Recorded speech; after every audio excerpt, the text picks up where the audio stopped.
সেখানেই স্বীকৃতি মিলেছে, পরিবর্তন এসেছে।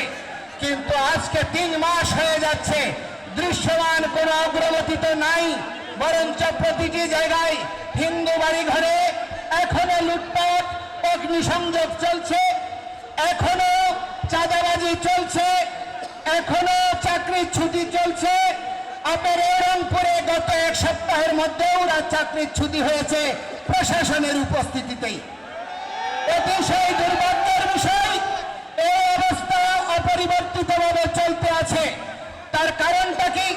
তার কারণটা হচ্ছে এই উগ্রবাদী গোষ্ঠীর মধ্যে সঙ্গে সরকারের একটি অংশ, রাজনৈতিক একটি অংশ এবং এই উগ্রবাদী গোষ্ঠী সম্মিলিতভাবে এই বাংলাদেশ থেকে সনাতনী সংখ্যালঘু জনগোষ্ঠীকে উচ্ছেদ করার প্রচেষ্টা চালাচ্ছে।